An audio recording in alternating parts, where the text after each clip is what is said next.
দেখুন বন্ধুরা, আজকে আমি এই বাচার মাছ রান্না করে দেখাবো আপনাদেরকে। মাছটা নুন হলুদ মাখিয়ে নিচ্ছি। প্রথমে দিলাম নুন, হলুদ দিয়ে দিচ্ছি। এবার মাছটা আমি ভালো করে মাখিয়ে নেবো। এদিকে আমার কড়াটা গরম হয়ে গেছে, আমি কড়াই তেলটা দিয়ে নেবো মাছ ভাজার জন্য। দেখুন তেলটা আমার ভালো করে গরম হয়ে গেছে, এবার মাছটা আমি ভেজে নেবো।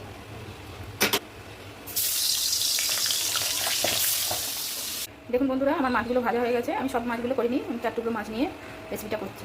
মাছগুলো ভাজা হয়ে গেছে। এবারে আমি এই ইলিশ মাছের মতন আলু বেগুন দিয়ে, কালো জিরে ফোড়ন দিয়ে, কাঁচা লঙ্কা দিয়ে আমি রেসিপিটা রান্না করব।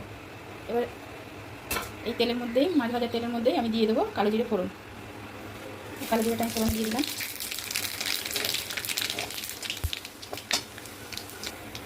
এবার আলু আর বেগুনগুলো আমি তেলের মধ্যে দিয়ে একটু ভাজা করে নেব।